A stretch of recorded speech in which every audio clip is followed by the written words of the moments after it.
What's up, Calvary family? Hey, we are so excited.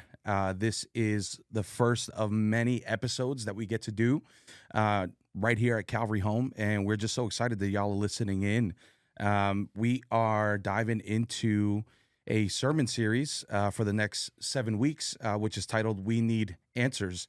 And what we're doing is we're asking the big questions, the questions that humanity has asked for many years, for many millennia or so. And the question that we're going to dive into today is there a God? So whether you're a believer, you're a skeptic, or somewhere in between, what we really want to do in our heart is to want to explore this question thoughtfully, especially with someone whose life and work revolves around this belief. And so what you'll see throughout the weeks is just pastors that are on staff here at Calvary Church just come on, and we'll have conversations. And the goal is to really help navigate these tough questions and dive a little bit deeper from based on what is preached on Sunday, and in hopes that this encourages you and empowers you to want to get curious, want to seek the Lord more. And we're just so excited. So today, as our first speaker for this episode, we got Pastor Tommy, PT, Tommy All right. B, all the things. Starting this thing out. We starting this thing out. I don't know. It may be one and done for me. I don't know if you're going to have me back. I hope not. You hope not? No. You hope Like not to have me back? No, We haven't I even hope to started. have you back. I know. I'm messing with you. Oh, I man. want to give a quick shout out to Calvary Church family, too. Yes. Thank you guys for giving this a chance. And hopefully there's something you can walk away with that's a blessing to our church family. And I'm sure if it gets shared a little bit here and there, maybe just something can spark the creative journey in finding God Right. with somebody's heart. Yeah, that's awesome. Yeah. I know that you kind of you introduced this sermon series yesterday in service. You talked about the book that we're Yeah. basing on. I brought it. We'll try to see if we can get this on video. I bought mine on Amazon, but one of our great local church pastors, Pastor Robert Jeffress, over at First Baptist Dallas. A lot of you guys have seen his television program. I would assume he's on the radio, but I've seen his television program. And I heard him talking about this, and it's heavy. It's a heavy academic work. I'll just be honest. It's a stretch for me. Yeah. These types of topics are really not my candy stick. Mm. So I've enjoyed it. Yeah. But it's how can I know Robert Jeffress, and it's on Amazon. Like David's mentioned, I think there's 7 total chapters. 7 total chapters. Now I will say, you mentioned we're going to do it for 7 weeks. We're actually having Mother's Day right there in the middle for our local church That's family. right. We got Mother's Day. Very true. So we're going to be taking a detour on that week 3, but we'll be bouncing right back to it. For sure. So this is the book we're working from. I kind of changed up the title for the sermon series. We Need Answers. And I know for my speaking sessions, which are multiple, the book itself is kind of the launch pad, and then I just kind of took off and did my own thing as well. But definitely worth your investment and time to get this book while we're in the series. Yeah. So kind of diving into it, I love your intro. I think it's so good. I loved it. It was just like that wasn't out of the book. No, for sure not. But the reason why I love it is because I love the vulnerability of it. It's the facts. It's just the honest truth. And I think let me repeat it for somebody maybe that weren't there. For sure. I opened up the Sunday sermon with, I am a Christian. Yeah. And I am a Christian senior pastor. And occasionally I doubt. Yeah. I doubt God. Yeah. And I question, is there a God? And you can feel the room kind of go, ooh. Yeah. Because that's a very bold statement. It is. And I just wanted to let it set for a moment and let everybody know that was intentional. I'm letting you know that we're all in the same situation at times, and it's the tug of war between, is there a God? or am I just here on my own? Right. And it happens. And we'll get into some of the. I know you've got some questions for me, and I'll do my best to answer them Yeah. to the best of my ability. But that intro was definitely intentional, and I was kind of proud of it. Yeah. I could feel the room shift. Oh right yeah, instantly, for sure. So I that was felt it fun. too. And I think mostly the reason why I love it is because we're coming out of celebrating Easter, the resurrection of Yeah. Jesus. We have beautiful brand new souls coming into the church, Mhm. people that maybe have no idea of what a relationship with God even looks like. And I think that intro, it's so sober minding to help to say I'm not alone, and I'm not by myself in these thoughts. Yeah. And I think for it to come from the senior pastor, I think it's so powerful. And so Yeah. I thank you for that. Oh, well, I think that is one of the things that makes our church special. Yeah. I'm a little biased, but every single person that is employed here or a part of our dream team in a very lead way, Right. we don't really work at this. This is just who we are. We're approachable. We're authentic. Right. We're human beings, Right. man. Yep. And this is kind of weird. This literally happened yesterday. Okay. I was in the lobby, and I try to shake as many hands I can. For sure. And I was shaking hands, and if I'm going to tell this story, and if the person that I'm telling the story about is watching this, if they were to see this, hopefully they can receive it the right way. So I'm near the coffee area, and I come around the corner, and this family, it's a mom and 2 kids, but the kids are older teens, maybe early 20s. Mm. And the girl, it was just so weird for me. The girl said, "Oh, it's you." and it was like, Yeah. and what's fascinating about that is that we're a small church. Yeah. We're just a small community family church. Right. And she said, "Oh, it's you." And I said, "I'm sorry." And she goes, "It's just amazing that you're out here." And I Wow. just, honest to Wow. God, I didn't even really know how to respond. Yeah. My first thought was, why wouldn't I be out here? Right. And why are you so shocked? Yeah. That is Calvary. Yeah. And that's definitely not trying to pat us on the back. Of course not. If anyway. Yeah. No, that's cool. Cause I remember the first time meeting you, Emily and Emily's actually remembers the first time meeting you. You ran out to the parking lot to say hi to somebody that you didn't get a chance to say hi to. And I think that it shows the culture of Calvary Church. Yeah. And as always, it always starts at the leadership. And so I just love that that's our culture at church. Yeah. And you do know I told you if you had me on this, we were going to take rabbit trails, and we're on one. yeah, for sure. Okay. I'm cool with it though. I don't just mind the need to know, rabbit is there a trails. God? Yeah. Isn't that what we're talking about? Yep, which is actually our next point. All right. We'll dive into it. I have 2 personal questions Okay. that I'd like to ask you. Okay. The first one is, what led you to believe in God? Was it a moment? Was it a process led me to believe in God. to believe in God? I'm going to say this in a very complimentary way. My mom and daddy. Yeah. I was brought up to believe in God. Yeah. Now, for maybe someone that thinks that that's a bad thing, I was indoctrinated to believe in God. Mm.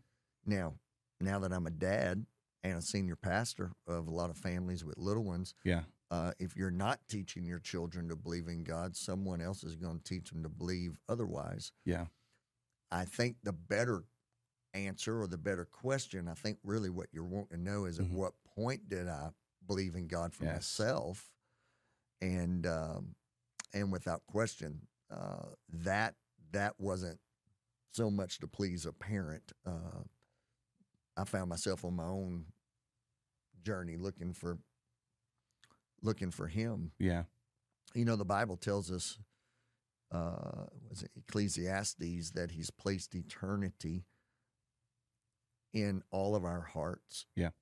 So there's this innate, there's this natural drawing to something after life, which leads to a supreme being. Yeah. Right? There's Right. this spiritual drawing that there's something going on outside of this world that as I know it, Yeah. and that's out of Ecclesiastes. We were born with that Yeah, drawing, right. right? So for me, I gave my life to the Lord at a young age. I was 11 years old, and I was brought up in an environment of going to church every single Sunday, every single Wednesday, and in summertime we did a lot of youth camps. Mm. And it was in the summertime where I was alone at a camp, and when I say alone, without my parents. Yeah. And that's where I gave my life to the Lord. But I do know the root of my journey to Jesus Christ was I was brought up in a Christian home. And if you remember in the sermon notes yesterday, one of the origin of doubt is experiential. Right. Meaning, if you have a doubt in God, a lot of times that doubt comes from how you were brought up. Right. So I think it's fair to say that if you have a strong faith in God, sometimes it's because that's how you were brought up. You were given an advantage at an early age to believe that God exists.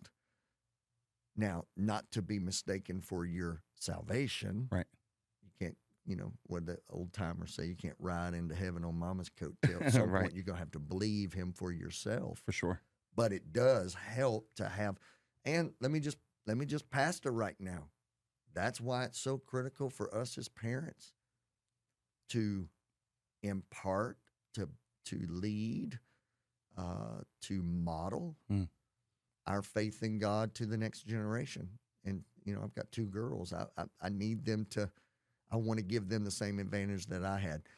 Now, for the unbeliever or for the atheist, the agnostic, for the critic, they would say, well, that you're just brainwashing. You're a product of brainwashing. I will admit that I am a product of brainwashing to an extent as a child. Right. But then when I came to an age of understanding, you matured. I had to make my claim. And to prove that is I've got friends that grew up identical to me that don't believe in God. So it's not like it's a sure thing. Right. But I had an advantage. I was introduced to him early. And then at 11 years old, I knew that he was real.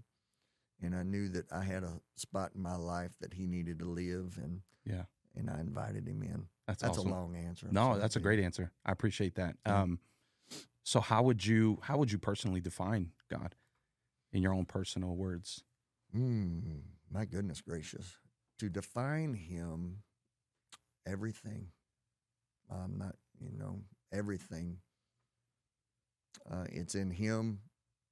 Acts 17. It's in him that we live, we move, and we have our being. Yeah. Everything about me is out of him. Right. From him. I'm gonna get real preachery. Beginning and ending. Yeah. Alpha and Omega. Everything in between, it comes from him. He's the source of everything. And I'm seeing in my photographic memory, I'm looking through notes from yesterday's sermon. Yeah. He's the source of everything. He's the substance. Whenever we were arguing in the sermon, I was presenting the argument of the cosmological argument of the universe. And we were talking about how the believer would say the universe, it works, it has a design, it's just perfect. Right. Something had to create that he's everything. Right. Yep. He was before I took my breath, and if I die before he returns for his bride, he'll be after my earthly breath. He's everything. Yeah. So I guess a good scriptural definition that I will own and make it mine is he's everything to me in my living, my moving, my existing. Yeah. He's just everything. That's so cool. I love that. I don't know if it's cool or not, but you ask. No, I mean, to me, it is, because for me, anytime I think about God, I think about he is the substance of all things. All things. All Everything. things. Yeah. Everything does not exist if it's not by his word, not by his hand. So, yeah. And of course, to my friends that don't believe. Yeah. they would literally say the opposite. Mm, They would say everything exists outside of him. mm, You know what I'm saying? Yep. They don't pick and choose, just like I can't pick and choose. I can't pick and choose. He's everything. Yep. He's the source. I love how you say that. He's the source of anything and everything. Yeah. Yeah. That's awesome. Let's dive into some sermon questions. Okay. You said something that was really intriguing. Okay. You said, rather than berating each other for our doubts, Mm-hmm. in your years of being a part of the church, Mhm. how often has this been the case, and why do you think this is so common? Yeah, it's not that I think, I know. Yeah. I grew up in the church, and I will tell you that once you start doubting openly, Yeah. if you slip up and let that out of your mouth, Yeah.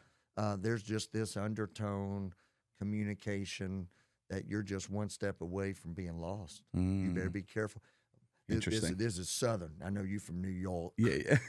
I don't know if they talk like this in New York, but in the South, we say, be careful. That's a slippery slope. Mm, You're going to slide right down into, being lost. yeah. I will admit, I never saw a brother or a sister in the church that I grew up in. I never saw somebody correct. Don't you ever doubt. Don't you? It wasn't like that. Yeah. It was red flag, Mm, alarm, alarm, alarm. interesting. We have someone doubting. We've got to rescue them from doubting. It was almost like we were intimidated to allow someone to think. We were intimidated to allow someone to question. Yeah. We're scared to let our, this never happened. I'm kind of making this up. It's like a little fake story, but I could see me at my house growing up. If I said, "Is there really a God?" My mother would probably have inwardly panicked. Oh God, I'm going to lose him.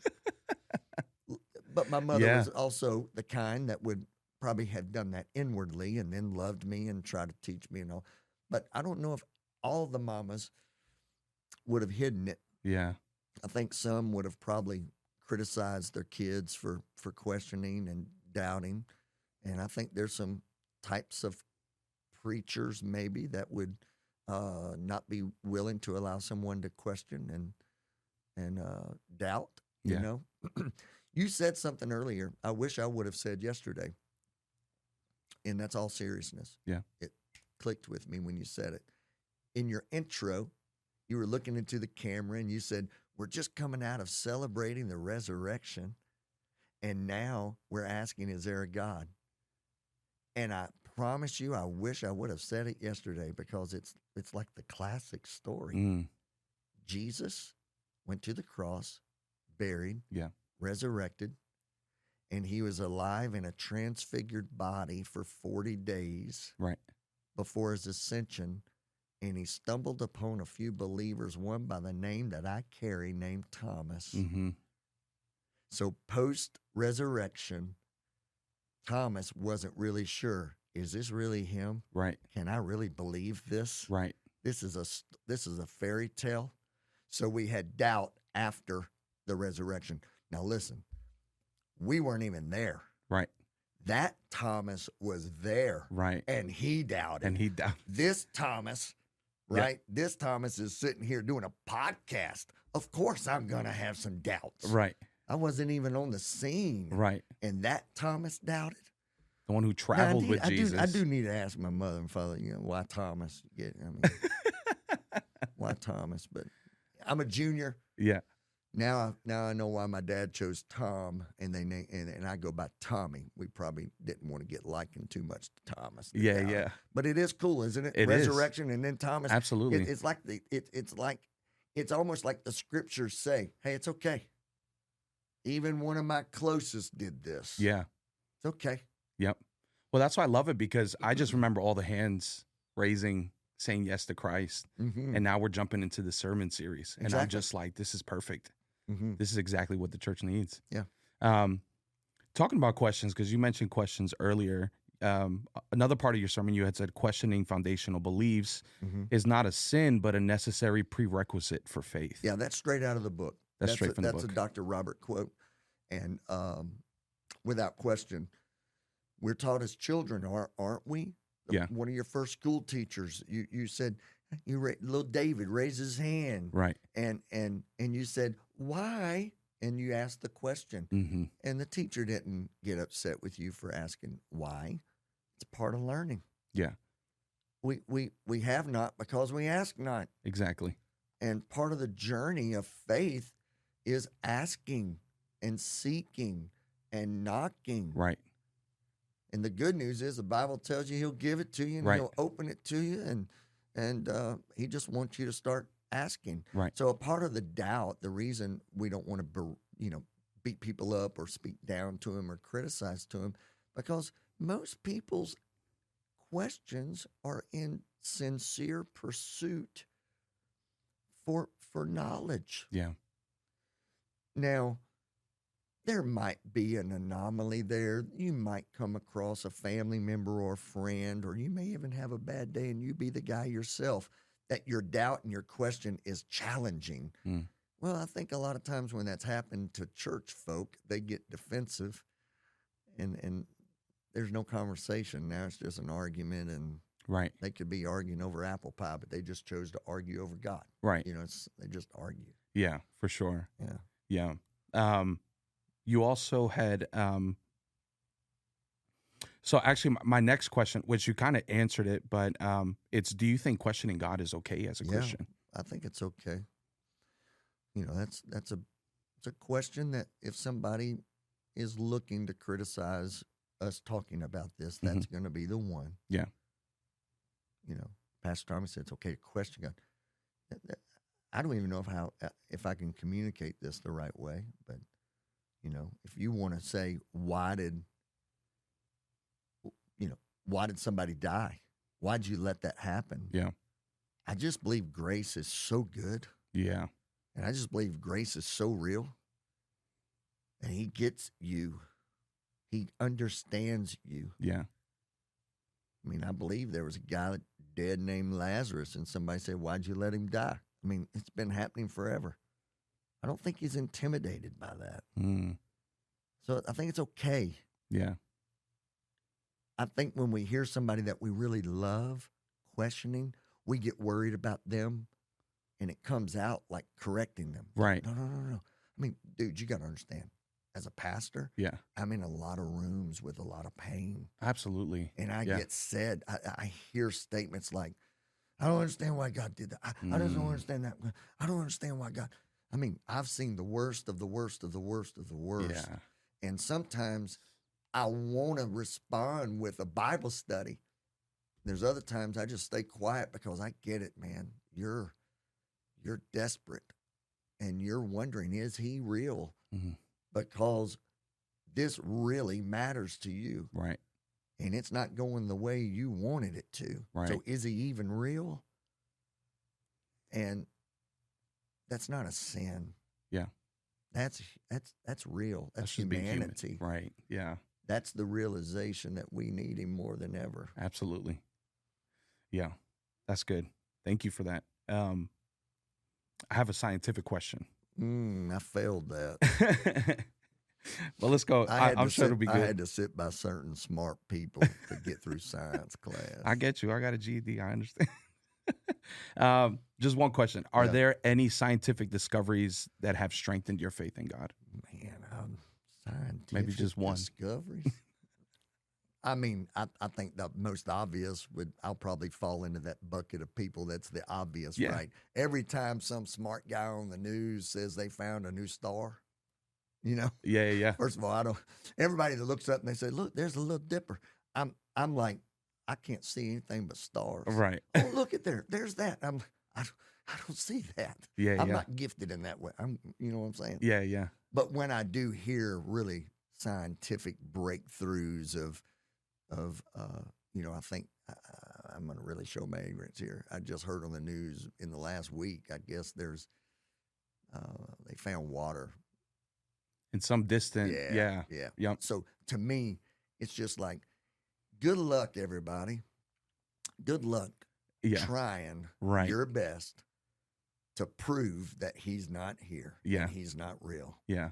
Because he keeps blowing your mind too. Right. Your scientific mind cannot handle what God is and who he is and what he's done. Absolutely. You Yeah. know? I know that's a silly answer for No, no, you, no. but I think that's good because one for me is just where the earth is positioned is just so perfect for life that it's Oh, just yeah. like yeah, it's mind-blowing. it's mind blowing, and it's just I think of things like that, and I'm just like something had to have thought that. Mm-hmm. I mean, we can't say. I mean, obviously, people will sit there and deny it, but it's really hard when you think with common sense. Mm-hmm. Someone made that happen. So Yeah. I just think that's pretty cool. Yeah. I'm going to jump out there on thin ice, and this Yeah. is part of the podcast. I bet we'll probably end up deleting and not letting anybody know it happened. But I have such reverence and respect on both sides of the aisle Okay. for those that give themselves over to studying what we're talking about. Mm. To the atheist that truly gives his or her life to trying to prove there is no God, or to the, we'll say, believer that truly is genius Yeah. in their study of this, I marvel at that Mm. because it goes to levels, man. Yeah, their commitment That- is crazy. I'm just honest with who I am. Right. Man didn't have to do too much to prove himself to me. Yeah. Right. You know what I mean? Yep. I just recognize it. It's obvious to me. Yep. I mean, you tell me this is a table. There's a table. It's a table. Right. And when I think of the goodness of God on my life, and when I think of the simple understanding of of scientific stuff you're talking about, but then I mentioned it yesterday. As a pastor, I get to see the worst, and yet to see grace applied. Mm. Man, there's no denying him Yep. to me. 100%. Man, I've seen way too much life change, Right. transformation that didn't come from medicine. It didn't come from therapies. It came from a touch of God. Absolutely. Turned a life around. Yep. And man, it's easy for me. Now, of course, the guy on the other end of the aisle would say, poor little fella from Louisiana, he just, he bought into it. Yeah. Yes, I did. Yeah. Because I see the evidence. Yeah. There's a really cool statement where it said, therapy's great, but an encounter with God is everything. Absolutely. Yeah. Absolutely. Yeah. We have about 2-3 minutes left. Okay. I did have one question. As we engage with the listeners, Mm-hmm. something that maybe you can look towards the camera. And the question Okay. is, if someone listening is on the fence about belief, where would you suggest they start? Okay. I don't think I would say like a book. Yeah. Or even praying. I think it's I don't know, 10 minutes ago I mentioned it. You can't deny. I feel like a TV preacher. Televangelist. I'm looking into the camera. But I sincerely mean this. Yeah. If you by chance, if this little podcast just happened to fall into the lap of somebody that is sincerely struggling, debating, questioning the existence of God, if you truly are that person and somehow you found yourself here, you and I both know, you may not want to tell anybody else, but you know good and well, there's an emptiness in your life. And that's what's stirring you to question. And that wasn't placed there by mistake. He placed a measure of faith in you to ask and to seek and to knock. He loved you so much that he planted that within you when you took your first breath. So that to me is just the first sign. Just think, if you didn't have that question, I think that would be some evidence that he didn't exist. But you do have that question.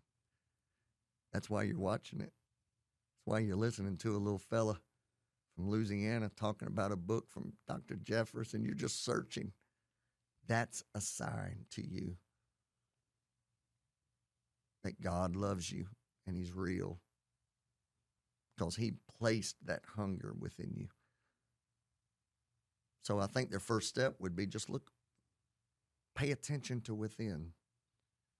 Notice how you're feeling. Notice that you're looking for something that money can't buy. You're looking for something that another certificate at work or another degree from the university can't satisfy. You're looking for something in a partner in life. It can't fulfill. You're looking. God did that. God did that. And you're just one step away from finding it. Thank you so much, Tommy. Yeah. I appreciate your time. Thank you for coming through. Thank you for having me. Yeah. And for everyone that's listening, whether you agree, disagree, or you're still kind of figuring it out, I just hope that this episode, it sparks something meaningful for you. And if this episode spoke to you, consider sharing it with someone or leaving a review. It really helps us grow thoughtful conversations like this. So Calvary Church, we love y'all so much, and y'all be blessed. Peace.